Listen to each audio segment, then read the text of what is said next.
From Wish TV and the All Indiana Podcast Network, this is the News 8 Daily 8 Podcast with Wish TV's Kylie Conway. A Wish TV News 8 update. Hi, this is Kylie Conway, and this is your News 8 Daily 8 for Wednesday, December 28th.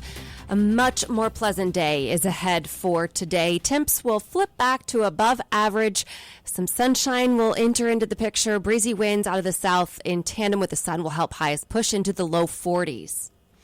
And thousands of people's travel plans are up in the air after winter weather canceled flights across the country. There are 41 canceled flights today at the Indianapolis International Airport, most Southwest. We've been using FlightAware to track the cancellations, and as of today, 76% of the canceled flights are Southwest Airlines here in Indy.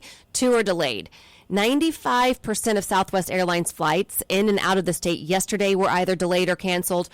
As we've reported, the flights being affected are part of a national meltdown that's leaving people stuck at airports or waiting on hold to try and find new flights. The Transportation Secretary, Pete Buttigieg, promised he's putting Southwest Airlines under federal scrutiny, saying this is an unacceptable situation and the passengers should be compensated. And if Southwest fails to do so, the Department of Transportation will step in. I expect the airline to go ahead and directly take care of passengers with reimbursements and whatever else they need to do to compensate these passengers and make them whole. But yes, if they fail to do that, we will use our authorities to make it happen on our side. Buttigieg says he talked to the airline CEO. Southwest is blaming the weather and infrastructure, but Buttigieg points out that doesn't explain why the airline can't locate baggage and doesn't even know where its own crews are. We do have more tips and tricks on what you should do if your flight's canceled, including how you can help to avoid situations like this. Go to wishtv.com and look under the As Seen On section of our website. And this morning, we're hearing from a witness who captured video of an accused drunk driver on the frozen canal on Christmas. There were several people who witnessed what happened that night. One video shows an angle of the car going at an accelerated speed on the ice, heading towards an underpass, while the other shows the car headed towards some ice skaters. There was video captured by Mason Brockla that shows the car treading on the ice headed towards the overpass. The other recording was taken by Rachel Bowling. It shows the car heading toward the ice skaters. It all happened Sunday night. According to IMPD, 33-year-old Bianca Gleason drove her car down the embankment through the park and onto the canal. Driving on the ice, she passed some people who were ice skating there on the frozen over canal. At that time, Mason Brockla was taking the trash out and decided to capture it all on video. One of those things you can't even believe you're seeing it. So I just ran out as fast as I could. I was wearing like a hoodie and shorts, so I was freezing, but I just took off down the stairs to the canal. And by that time, the car had come all the way down here to the north end where we are, and had turned around and was coming back towards me. Gleason eventually broke through the ice into the frigid cold water. Witnesses nearby managed to get her out of the sinking car. She told firefighters her GPS took her out onto the canal in the area of the Colts Canal play space off St. Clair Street. She was arrested for driving intoxicated. She has been previously found guilty twice of driving while never having a license and guilty of driving with a suspended license once.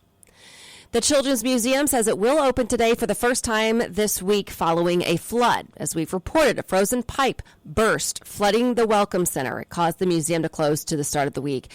The museum is asking guests to enter through the skywalk and enter as they did during the haunted house. It's setting up a temporary box office where Santa was for Jolly Days. The museum will open for normal hours, 10 to 5 today.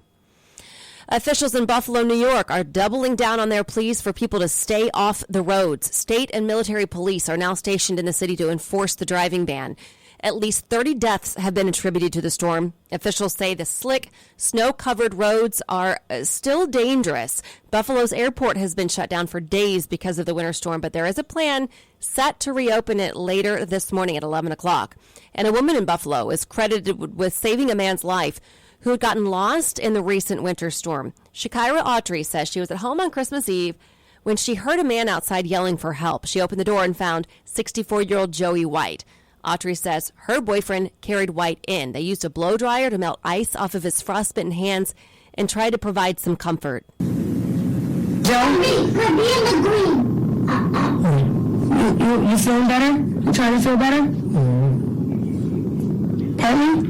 No, you're not gonna die. We're not talking about this. See, this is how you know he needs help. Emergency crews were so backed up they couldn't get to Autry's house quickly enough, so she took to Facebook. A day later, someone who saw her live stream was able to get White to the hospital. That was Christmas night. White's sister says he is developmentally disabled and lives in a group home. She says it is a miracle that he's alive, and he's recovering in the ICU from 4th-degree frostbite. The Supreme Court says pandemic-era restrictions on people seeking asylum will stay in place for now. The 5-4 ruling keeps Title 42 active with arguments scheduled for February. The restrictions were put in place under then-President Donald Trump at the start of the pandemic to stop the spread of COVID-19. Supporters of Title 42 argue that lifting the restrictions would lead to a massive increase in migrants. Immigration advocates say the U.S. has moral and international obligations to offer asylum to people trying to escape persecution. The White House says the administration will comply with the Supreme Court's decision. And former President Trump's tax returns are scheduled to be released Friday. That's according to the Associated Press. The House and Ways Committee has had the records for a while, but it wasn't clear whether they would be made public. Many Republicans argued they should stay private. Trump was the only president since Gerald Ford not to voluntarily release his tax returns. Russia's foreign minister is pointing the finger at the West over the war in Ukraine. Sergei Lavrov says it's up to Kyiv and Washington, D.C. on how long the conflict will last. He also issued a threat saying Ukraine must demilitarize or Russia will do it for them. This comes amid a new round of Russian shelling. Images show a maternity ward destroyed in the southern town of Kherson. They show ceilings caved in and walls destroyed. Ukrainian officials say it is a miracle no one was hurt. A new decree signed by Russian President Vladimir Putin now bans oil supplies to countries that have introduced price caps on Russian oil and petroleum products. That's according to the Kremlin's website. The ban on oil supplies starts February 1st and is valid until July 1st. As for petroleum products, the date of that ban will be determined by the government. The move comes after Western oil sanctions started on December 5th following the European Union and Australia's agreement to a $60 per barrel cost on Russian crude oil. And we did have breaking news this morning. Pope Francis asks for prayer for a very sick Pope Benedict. During his general audience, Pope Francis asked for a prayer for his predecessor. In 2013, Pope Benedict XVI made the almost unprecedented decision to resign from his position, citing advanced age as the reason, and started startling the Catholic world. It marked the first time a pope had stepped down in nearly 600 years. Pope Benedict is 95 years old. To business headlines, shares of Southwest sank as much as 6% after the airline canceled thousands of flights, leaving passengers stranded at airports and drawing scrutiny from federal officials. The Transportation Department said it would investigate the flight cancellations. Americans will return an estimated $171 billion in merchandise this season. But the logistics company Gotterg reports that 60% of retailers have changed their return policies to complicate the process for buyers. Some retailers have shortened the time customers can take to return a gift, and some have charged restocking fees. Some scientists are pushing for warnings on foods such as fast food burgers to display their impact on the planet. A group of American researchers tested the climate change warnings on fast food menus and found they encourage people to make more sustainable dietary decisions. The Food and Drug Administration is studying whether legal cannabis is safe in food or supplements. It plans to make recommendations for how to regulate the growing number of cannabis-derived products in the coming months. The agency wants to know whether CBD can be safely eaten every day for a long period or during pregnancy, for example. He pointed to concerns about future fertility. Wallet Hub ranks states for charitable giving, and Indiana was 30th overall, ranking 16th for volunteering and 45th for money donated. U.S. donors in 2020 still gave nearly $485 billion to charity. And to some sports, tennis star Novak Djokovic is back in Australia ahead of the Adelaide International and Australian Open next month. It's his first visit in the country since he was deported almost a year ago over his COVID-19 vaccination status. Since then, the country has loosened its restrictions and overturned a 3-year ban on him entering the country. He's won 9 men's singles titles at the Australian Open, more than anyone else in history. Former Houston Texan and current Arizona Cardinals defensive end J.J. Watt is planning to retire after this season. The 3-time NFL Defensive Player of the Year made the announcement yesterday.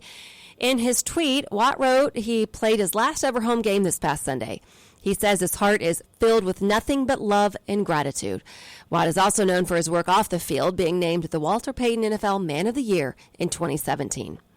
This has been your News 8 Daily 8 for Wish TV. I'm Kylie Conway. Online at wishtv.com and follow us on Facebook when you search Wish TV. This is the News 8 Daily 8 podcast with Wish TV's Kylie Conway. A Wish TV News 8 update on demand for even more on demand and on the go. Connect with Wish TV on Facebook at wishtv.com and on the free Wish TV mobile app. Thank you for listening, and be sure to like, subscribe, and follow this podcast for updates every weekday morning on the All Indiana Podcast Network and wherever you get your podcast.